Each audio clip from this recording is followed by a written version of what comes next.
aquela é aquele amigo de movimento médico espírita que, se a gente for apresentar ele, a gente acaba menosprezando e diminuindo todo o trabalho dele, né? Nesses anos de divulgação do paradigma médico espírita.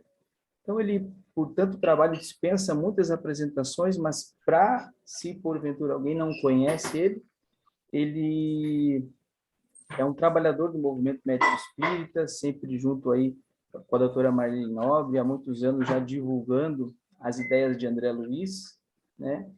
E agora vocês vão poder ter a oportunidade de ouvi-lo e de serem conduzidos por ele. E aí, quando for necessário, eu me faço presente aqui para intermediar alguma pergunta, alguma reflexão. Mas agora eu vou deixar vocês aí com ele e passo a palavra para ele, então.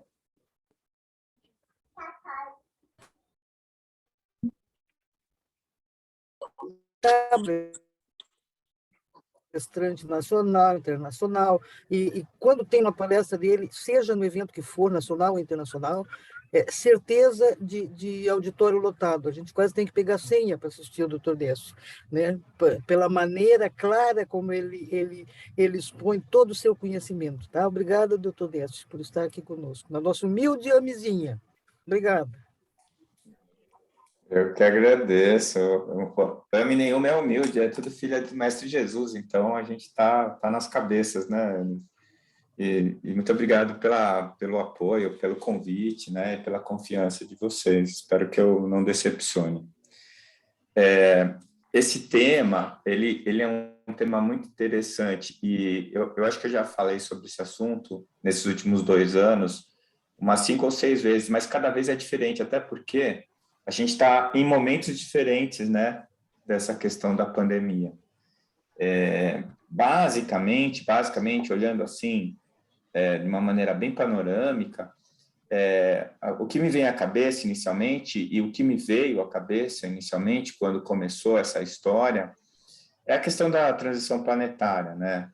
Que é uma coisa assim, que ela começou a transição planetária com o iluminismo, lá na França, né? O espiritismo veio para iniciar esse processo de transição, e nós estamos falando sobre esse assunto há mais de 150 anos, e na hora que ele começa a acontecer, a gente não sabe o que fazer, fica perdido, meio transtornado, né? É engraçado isso, porque, no fundo, a gente mantém uma certa diferença, uma certa distância entre o que a gente acredita e o que a gente faz. E uma das coisas que mais me marcou nessa pandemia foi isso. Não dos outros, não, a minha, a percepção da minha distância entre o que eu acredito e o que eu faço, entre o que eu penso, que é verdade, e a maneira como eu sinto as coisas que acontecem, né? Então, eu queria começar fazendo essa reflexão sobre a mudança de rotina que a pandemia trouxe. Primeiro, assim, um fenômeno social que a gente está vivendo, que nunca na história da humanidade a gente teve tanta informação e nunca na história da humanidade a gente foi tão desinformado, né? Eu vendo os passos do método cartesiano para falar sobre metodologia científica para os alunos na faculdade, e a primeira regra dos 4 passos do método cartesiano é você só aceitar informações que sejam de fonte fidedigna e que estejam comprovadas, né? E hoje é engraçado porque, bom, as pessoas falam que tem gente que fala que a Terra é plana, e tem voz, e tem um monte de gente que concorda. É bizarro isso, né? Bizarro, nós estamos em 2022 e o homem chegou à Lua, mas tem gente que fala que não chegou. Então, assim, é uma coisa meio esquizoide, assim, um comportamento um pouco estranho. E eu percebo uma relação muito forte da reação que a gente teve como sociedade diante da pandemia com as fases da morte do morrer da Elizabeth Kubler-Ross, tá? Para a gente lembrar, o paciente ou a família, a primeira reação é a negação. não está acontecendo, não é isso, está errado e assim por diante, né? Depois vem a revolta, aí você vai agredir, geralmente vai agredir quem te deu a notícia, ou vai agredir as pessoas que estão próximas de você, ou vai tentar terceirizar o que está acontecendo, tentar responsabilizar alguém daquilo que está acontecendo. Depois vem a barganha, que é você fazer uma chantagem, né? Você pode fazer chantagem com o médico, com alguém próximo, com Deus, né? Tipo assim, se você fizer tal coisa, eu vou fazer tal coisa para pagar, né? O catolicismo tem muito isso, a promessa, né? Minha mãe é católica, eu passei a vida vendo ela fazer promessa, né? Era ficar sem comer chocolate 1 mês, era não comer carne 6 meses, e ela sempre cumpria, porque ela alcançava as graças, né? Aliás, ela chama graça, então é até um pleonasmo, mas que era uma coisa que ela faz até hoje com muita fé, com muita aplicação, né? E é uma barganha, você barganha com Deus, como se Deus estivesse trocando, negociando, né? Depois vem a depressão, que não é uma depressão doença, é uma depressão reflexão, né? Um olhar para dentro de si mesmo, e finalmente a aceitação.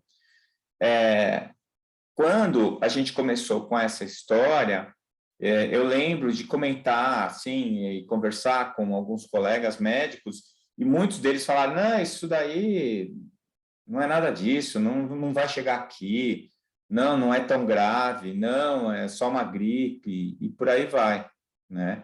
E mesmo as coisas acontecendo, e as pessoas morrendo, os hospitais parados, aquele caos, eu não sei como é que foi em Santa Catarina, aqui foi uma loucura, gente morrendo todo dia, um monte de gente morrendo todo dia, as pessoas continuavam negando, né? Eu assisti recentemente um filme do Leonardo DiCaprio, que eu recomendo fortemente, chama Não Olhem para Cima. Meu Deus, esse filme é muito oportuno, né? É uma fotografia do que a gente está vivendo hoje, e eu vou usar a mesma palavra, é bizarro o nosso comportamento diante dessa situação. Então, para entender isso, né? Quer dizer, será que as pessoas emburraram de vez? Será que as pessoas... Não, elas estavam se defendendo emocionalmente. Da mesma maneira que um paciente se defende quando você dá a notícia de morte para ele, com uma negação, ou então com uma revolta, e xinga alguém. A gente fez uma mistura de saúde pública com política, e como a gente está numa sociedade dividida, né? A gente está dicotomizado, sai um agredindo o outro, como se fosse um a favor e um contra, e só tem essas duas posições no mundo, né? Isso daí tudo, eu acho que foi um mecanismo de defesa, porque toda aquela segurança que a gente, teoricamente, tinha no mundo moderno e com um aumento, né, da nossa expectativa de vida, uma diminuição das mortes por um monte de doenças, né? Eu lembro quando eu comecei a medicina, a expectativa de vida no Brasil era de 60 e poucos anos, nós estamos batendo 80 anos, né? São 30 anos, 35 anos que eu estou formado, quer dizer, em 35 anos, nós aumentamos em 20 anos a expectativa de vida. A maior parte de vocês aí deve ser dessa época, que velhinho, 60 anos era um velhinho, sexagenário, né? Hoje, 60 anos não está dando nem para ficar na fila do idoso, porque tem cara correndo maratona com 60 anos. Então, assim, a sociedade mudou, a nossa perspectiva mudou, a gente está se sentindo seguro, a gente está com essa perspectiva de viver muito mais e melhor, né? Chegar numa idade madura produtivo, autônomo, e de repente vem essa notícia de uma doença que a gente não consegue controlar, que passa de uma maneira assustadora e que vai matar ali 3 a 4% das pessoas que pegarem a doença. Inicialmente a gente achava que era só os imunodeprimidos, que eram só os idosos, que eram só os diabéticos, daqui a pouco está morrendo gente de tudo que é jeito, de tudo que é idade. E isso assustou muita gente, trouxe esse pânico que foi travestido, na minha opinião, né? Essa é só a minha opinião, foi travestido de uma negação ou de uma revolta, né? Ou de uma barganha, porque tinha gente que tinha essa coisa da barganha, né? Quer dizer, se eu não sair de casa, eu não pego a doença e não morro. né? Mas, assim, a gente não consegue ficar totalmente isolado do mundo externo, porque a gente precisava se alimentar, precisava de uma série de elementos, né, que exigiam que a gente pegasse algum elemento, algum objeto, ou fizesse algum contato do meio exterior com a nossa bolha, com a nossa casa, né? Então, tudo isso se deu de uma maneira muito forte.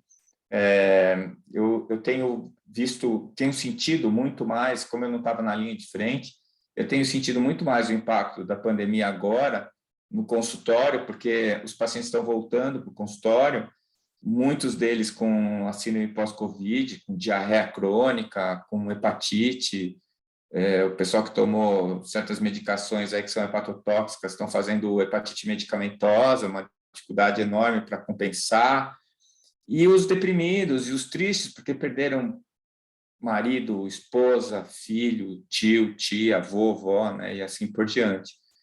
Então, realmente é uma dificuldade coletiva e que reagiu, né, apesar de cada um ter a sua própria reação, a gente teve uma reação social, uma reação coletiva, mas impactou demais a mudança na rotina.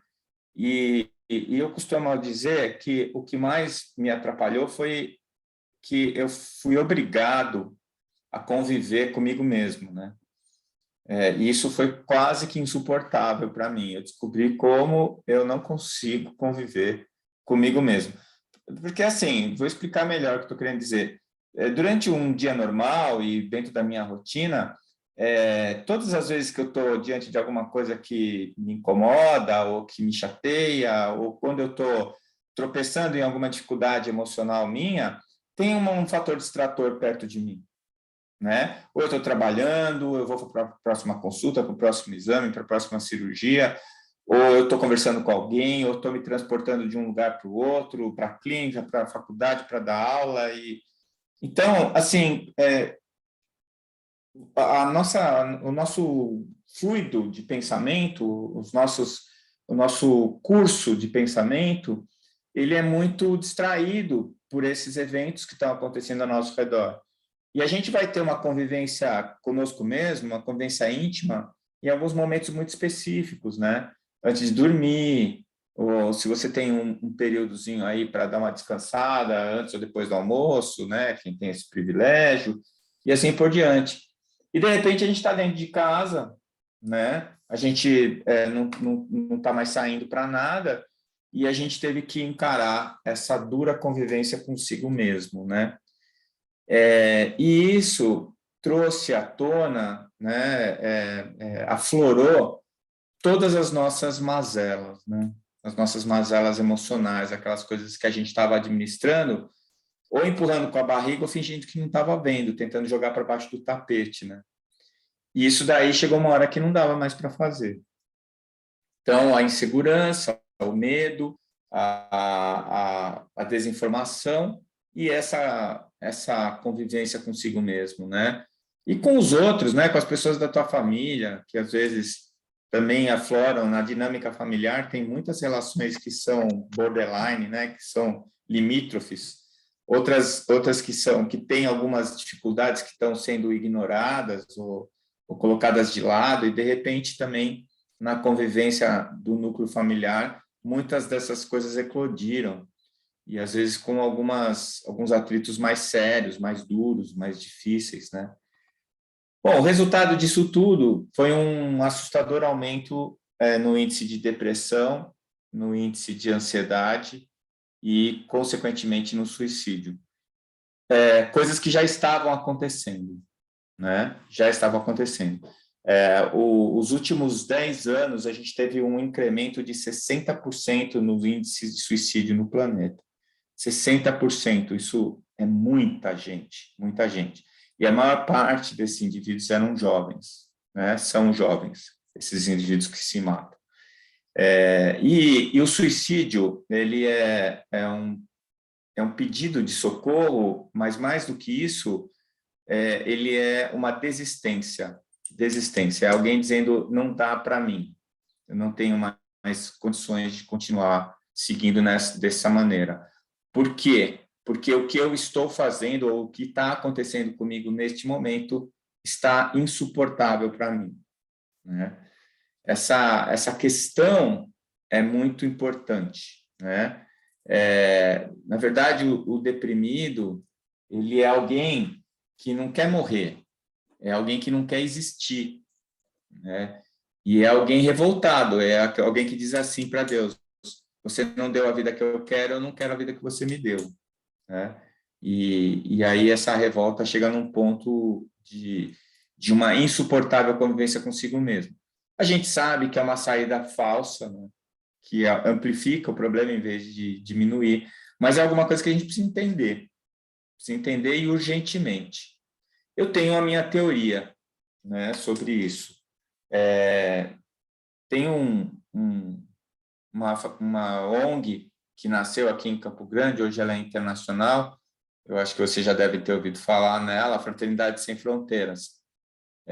O Wagner, que é o fundador da ONG, é um amigo muito querido, né, aqui de Campo Grande, e logo quando o Andrei tomou contato com o trabalho, o Andrei da AMI Minas Gerais, né, na MENG, ele abraçou a causa de uma maneira bastante importante.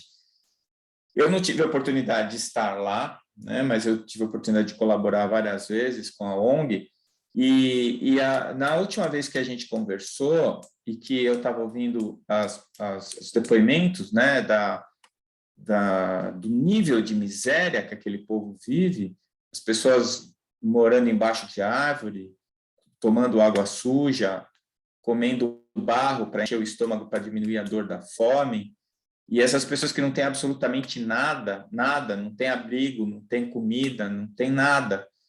Quer dizer, que as necessidades básicas, que para a gente assumiram um nível bem mais complexo, para eles as necessidades básicas são aqueles fatores que te mantêm vivo. E eu perguntei qual era o índice de suicídio deles lá. É zero. Zero. As pessoas não se matam lá, porque elas estão muito ocupadas tentando ficar vivas, né? E aí eu comecei a pensar sobre isso. Por quê? Quem que está se matando? São mais os jovens. E que jovens estão se matando? Os de maior poder aquisitivo. Então, vamos pensar um pouquinho sobre isso, porque quando você tem todas as suas necessidades básicas atendidas, e necessidades básicas, estou falando de necessidades básicas reais, que é a alimentação, a higiene, o abrigo, né, roupa, o teto, atendimento médico, e assim por aí vai. E uma maior parte da população do nosso planeta já tem isso, né? Talvez a África seja o único continente que ainda tem uma população grande que está abaixo da linha da miséria. Hoje em dia, a gente acha que necessidade básica é ter um carro, necessidade básica é andar com uma roupa nova, necessidade básica é comprar um relógio, sei lá, um celular, né? Relógio está em desuso, agora vai acabar. Um celular. Então, a gente vê que as pessoas, principalmente os jovens, estão com essas necessidades básicas atendidas.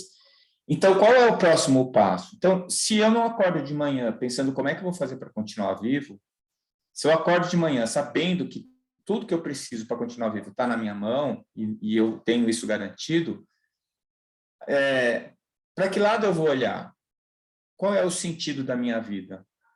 Por que eu continuo vivo? O que eu estou fazendo? Né? Esse é o tal do sentido da vida. Né? Qual é o sentido da vida? É uma pergunta filosófica que parece retórica, mas não é. Não é. Viktor Frankl estudou isso, fala disso de uma maneira muito significativa. Ele sobreviveu a um campo de concentração e ele dizia que ele sobreviveu porque ele tinha uma meta, ele tinha um objetivo, que era sair de lá, do campo de concentração, retomar a vida dele e escrever e produzir as coisas que ele tinha elaborado lá dentro. Né? Quando você tem um porquê, você suporta o como. Quando você tem um objetivo, ou quando você sabe que você vai conquistar algo, você paga o preço. Quando você quer comprar um carro novo, você vai pagar a prestação, você vai fazer um financiamento, você sabe que você vai passar apertado para pagar o financiamento, mas por que você paga? Porque você tem o carro, porque você vai ter o carro. Se você se aperta para comprar uma casa, você se aperta, por quê? Porque você quer ter uma casa. Qual é o objetivo de estar vivo? Né? Para que lado eu vou? Normalmente, depois que a gente não precisa mais sobreviver e a gente não está mais lutando para estar vivo, a gente vai atrás de alguns objetivos materiais, como eu disse para vocês, ter um carro novo, uma casa nova. Mas e quando isso é atendido também? Né? Porque isso é uma coisa interessante. Quando você compra uma coisa que você queria muito, você fica alegre, você não fica feliz. Você fica alegre por um período de tempo. E na medida que você vai conquistando as coisas, você vai ficando cada vez menos tempo feliz por cada conquista material que você faz. E aí vai dando aquele vazio enorme, né? Uma boa parte dessa população de jovens de bom poder aquisitivo, eles nem precisaram lutar para ter o primeiro carro, não precisaram lutar para ter uma casa para morar. Eles têm tudo. Eles têm tudo. Então, qual é o próximo objetivo? Qual que é o sentido da vida deles? Aí que entra a questão da espiritualidade, né? A espiritualidade é algo que não está ligado à religião obrigatoriamente, é algo que está ligado à perspectiva de futuro. Então, a doutora Cristina Puchalski, lá da Universidade de George Washington, ela tem uma definição de espiritualidade que eu gosto bastante. Tem bastante gente que está falando, criticando ela, que diz que ela está materializando a espiritualidade. Eu acho que não.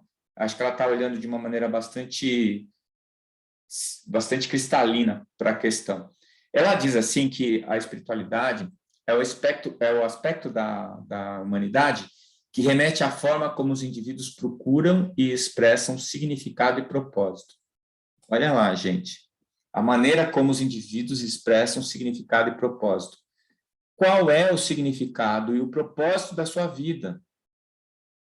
Isso é espiritualidade.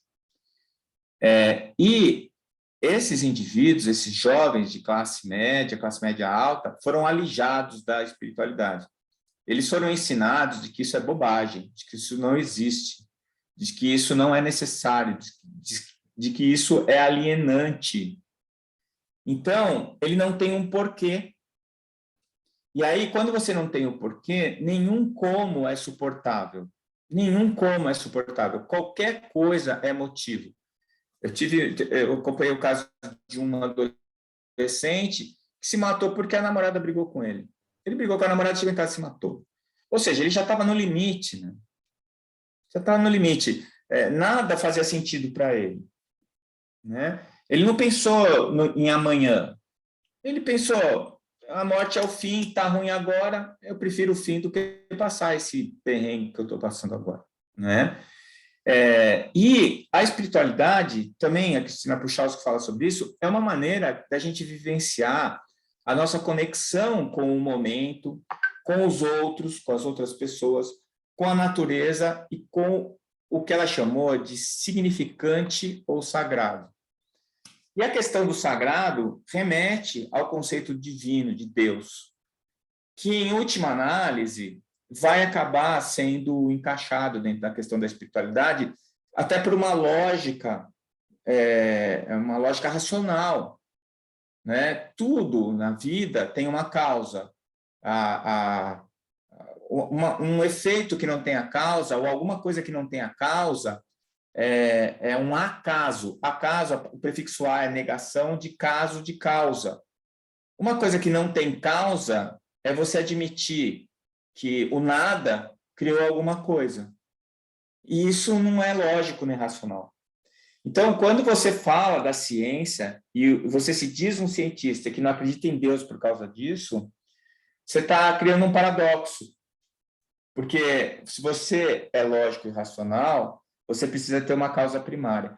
É claro que o Deus antropomórfico, o Deus de barba, o velhinho que fica sentado na cadeira, esse daí é uma ilusão infantil da divindade e que muitos de nós ainda alimentam, né? Eu estou falando por mim até. Quantas vezes eu me peguei rezando para Deus pensando num velhinho, né? Conversando com Deus como se ele fosse um cara.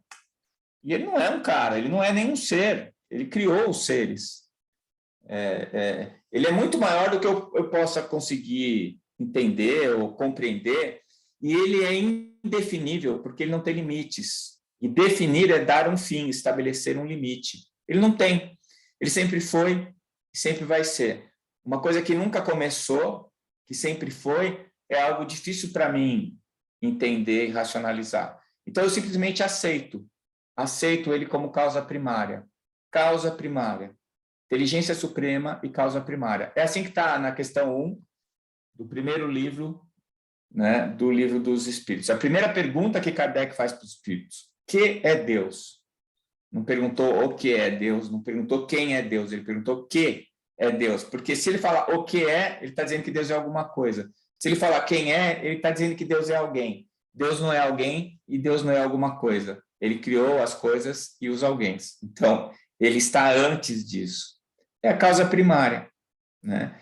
Então, na medida em que eu não tenho essa opção filosófica, na medida em que o significante não existe para mim, na medida em que eu não consigo estabelecer um propósito para a minha existência, então eu perco a espiritualidade, eu enfraqueço a espiritualidade. A espiritualidade não é uma opção, é uma necessidade.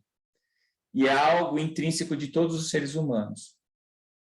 Mas eu conheço um cara que é ateu e ele não tem espiritualidade. Tem sim. Eu tenho um aqui em casa, o meu filho mais velho é ateu. E ele fala para mim que ele não tem espiritualidade nem crença. Ele tem. A crença dele é que não existe Deus. A crença dele é que não existe nada. A crença dele é que existe o nada. É uma crença, isso é fé. E a espiritualidade dele é o significante para ele. E ele tem, graças a Deus, ele tem um significante, né? Ele tem uma intenção, ele está fazendo psicologia, ele quer ajudar as pessoas, ele é motivado pela caridade. Então, ele tem um propósito, né? Isso é que gera essa capacidade de suportar as provas e as dificuldades que se apresentam diante de nós. Eu estou dizendo tudo isso por quê? Porque a gente bateu de frente com isso na pandemia.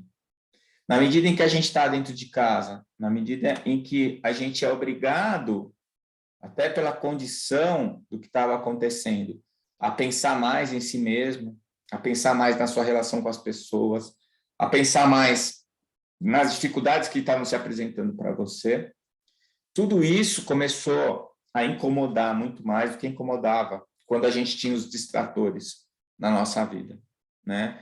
Então, esse desafio de superar essa falta de objetivo, essa falta de propósito, criou uma outra visão, para mim, pelo menos, do que é necessário para eu conseguir resolver esse tipo de situação na minha vida. Porque, assim, eu sempre pensei no enfrentamento. Eu vou enfrentar essa situação, eu vou enfrentar de cara, eu vou resolver isso de uma maneira corajosa. Bom, enfrentar é bater de frente, né? Enfrentar.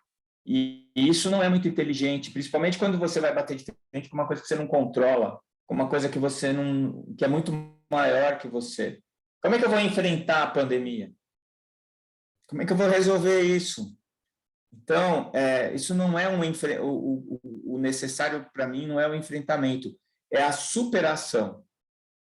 Superar, né? Superar, o que significa? Deixar para trás, deixar que aquilo pare de me impedir de fazer as coisas, que aquilo continue provocando as dificuldades para mim mesmo, como pessoa, como ser humano, eu comigo mesmo e eu com Deus, né? Então, essa ideia foi um outro presente que eu ganhei nesse período, de eu começar a perceber que eu não precisava enfrentar as coisas que se apresentavam para mim, que o enfrentamento ele está mais ligado à violência do que com a esperteza, que eu tinha que aprender a contornar as dificuldades dentro das minhas possibilidades, aprendendo, né, a lidar com aquelas coisas que eu não podia evitar. E, mais uma vez, a espiritualidade entrou como uma ferramenta fundamental nessa questão. Então, ela entrou para dar sentido, para eu ter coragem e força para enfrentar o que estava acontecendo, porque eu sabia que aquilo, no final, tem um significado, até para mim, como espírita, um significado importantíssimo, que é a mudança de paradigma do planeta. E segundo a espiritualidade, tinha uma fila enorme para encarnar nessa época, e ainda mais no Brasil, e nós conseguimos, a gente conseguiu esse privilégio, e agora que a gente está aqui, a gente está achando ruim. Então, temos que usar a nossa inteligência emocional, a nossa inteligência espiritual, a lógica e a razão, para a gente entender o que está acontecendo e apresentar opções para nós mesmos e para as pessoas que estavam ao nosso redor, para a superação das dores e das dificuldades, né? Buscando esse sentido para a vida e desafiando a depressão, o desânimo ou a ansiedade que se instalou, né? E aí a gente pode entrar em uma outra dimensão de discussão quando a gente vai falar dessas questões, porque isso tem um efeito, tem uma causa espiritual, sim, claro que sim, ninguém está negando, mas tem um efeito e uma consequência biológica que não pode ser ignorado, né? Eu tive uma experiência que eu vou repartir aqui com vocês. Eu tive crise de ansiedade, que foi diagnosticada como crise de pânico. E a primeira coisa que eu fiz foi buscar ajuda no centro espírita. E eu fui umas 2 ou 3 vezes lá. E eu saía da reunião de desobsessão super bem, equilibradíssimo. Aí, no dia seguinte, eu acordava mal de novo. E eu tive um episódio de ficar 48 horas sem dormir. Aliás, eu não conseguia sentar. Eu tinha que ficar em pé. Uma sensação de urgência, de emergência, que, sinceramente, eu não desejo para ninguém. Só de eu lembrar, eu passo mal do que eu passei. E na última vez que eu tive na reunião, no centro espírita, o espírito, através do médium, falou para mim: doutor, ele me chamou de doutor, olha a vergonha que eu passei. Ele falou: doutor, nós estamos fazendo a nossa parte aqui, mas se o senhor não tomar o remédio para diminuir a atividade da sua amígdala, o senhor não vai ficar bom. Ele estava falando das amígdalas, do tronco encefálico. O médium era uma pessoa que não tinha nem 2º grau, não é? E na hora que ele falou, eu imaginei o meu cérebro com as amígdalas ativas. E aí eu liguei para o Sérgio Lopes, lá em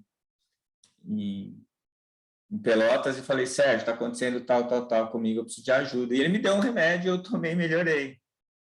Então, isso foi muito significativo para mim, porque, assim, não é só a questão... Tudo bem, tem a questão emocional, espiritual, claro que sim, mas tem a questão física, e isso aconteceu comigo na ansiedade, mas acontece também na depressão. Então, você coloca o teu cérebro no modo tristeza, e aí o que acontece? Você vicia os seus neurotransmissores. E quando você quer sair do modo tristeza, o teu cérebro não oferece a opção. Você precisa tomar um remédio para aumentar a sua serotonina e sair do modo tristeza. É óbvio que só o remédio não resolve, porque o remédio vai agir no efeito. Mas também precisa do remédio, porque se você não conseguir interromper o efeito, você não interrompe o ciclo vicioso que se forma entre a causa e o efeito, a causa e o efeito, a causa e o efeito. Porque o efeito gera de novo a causa, ele estimula a causa, né? Uma retroalimentação positiva, isso gera um ciclo vicioso. A gente aprende isso em fisiologia, o feedback positivo ele cria um ciclo vicioso. E esse é um problema, né? Então, dentro dessa perspectiva, a gente começa a entender também essa nova visão que eu tenho visto, para minha alegria, no Departamento de Psiquiatria da UNI Brasil.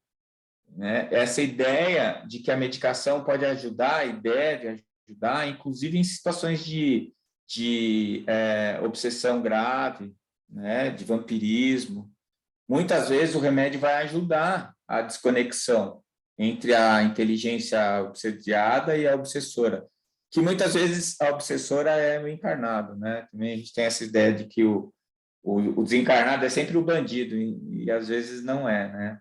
Para começar, que não tem bandido e mocinho, os dois são vítimas, mas, assim, às vezes quem está provocando o início do problema é quem está encarnado e não quem está desencarnado. Então, a gente teve essa oportunidade de vivenciar todo esse confronto íntimo, tanto com consequências sociais como consequências pessoais, e essa vivência durante todo o processo pandêmico foi fazendo com que a gente aprendesse a viver dentro dessa situação. E agora que a gente está entrando numa outra fase, apesar de que eu também achar que existe aí um certo problema, né, pela estafa da situação pandêmica que todos nós estamos, e a gente acabar abrindo mão de alguns preceitos importantes que podem fazer com que a gente tenha um novo surto, uma nova onda, mas eu estou com fé que isso não vai acontecer. Dentro dessa retomada da nossa vida, a gente está indo para esse normal que não é o mesmo normal de antes, né? Estamos aqui nós falando aqui no Zoom, que era uma coisa que eu nem imaginava que existia antes da pandemia, e que agora eu já estou craque, né? Eu já sei como é que faz, onde é que eu coloco. Tem o StreamYard também, que eu também estou bem naquilo lá. Tem o Teams, o Hangout. E eu estou, assim, cheio de nomes novos na minha cabeça, de tecnologias. Que era uma coisa que eu não ia atrás, né? Por quê? Porque eu não precisava. E mesmo na minha relação com os meus pacientes e com as pessoas que convivem comigo no meu trabalho, com a minha família, a gente estabeleceu uma nova rotina, diferente da inicial. Isso é evolução, né? Evolução. Mas eu acho que, no final de tudo isso, eu fiquei com essa sensação, com esse gosto de que a gente melhorou, né? E que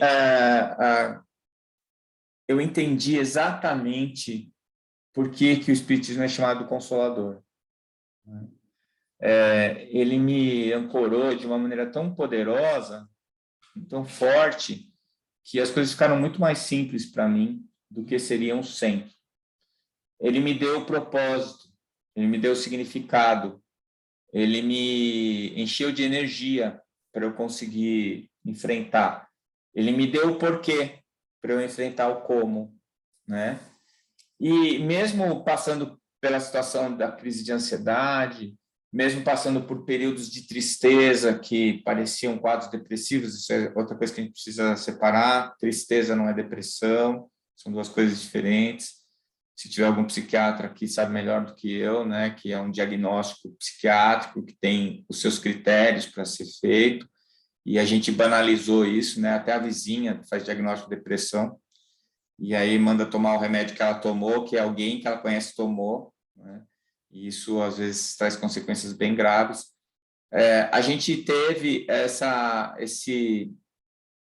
noção de que, em vez de enfrentar, precisava superar, e de que eu tinha um porquê superar, eu tinha um motivo pelo qual eu podia me esforçar para chegar do outro lado dessa dificuldade imensa, né?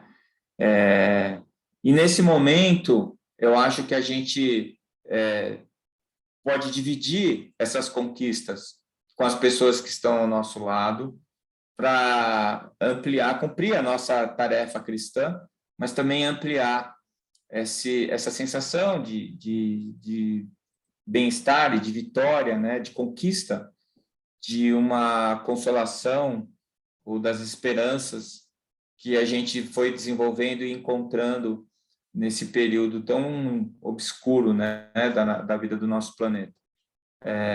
E agora, esperando para ver qual é a próxima dificuldade, né, porque se é um planeta de transição e se as coisas têm que vir para mudar o planeta, vocês vão concordar comigo que não mudou, né?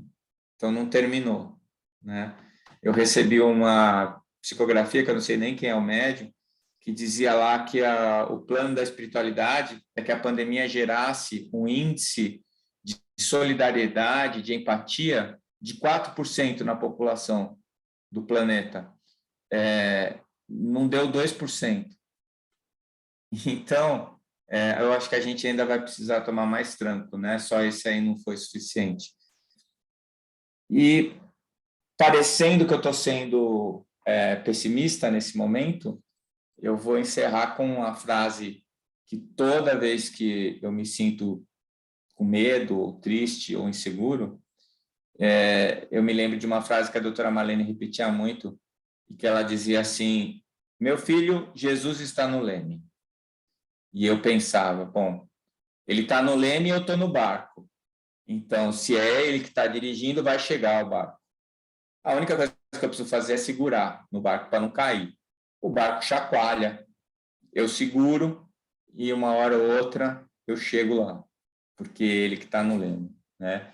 Então, é nessa hora que, mais uma vez, a minha espiritualidade me socorre e me dá paz, serenidade, para poder continuar encarando essa quase insuportável convivência comigo mesmo. E eu, com isso, me coloco à disposição para comentários, perguntas, o que vocês quiserem fazer. Estou à disposição. Pessoal, agora eu vou encerrar nossa gravação aqui para a gente poder ficar mais à vontade.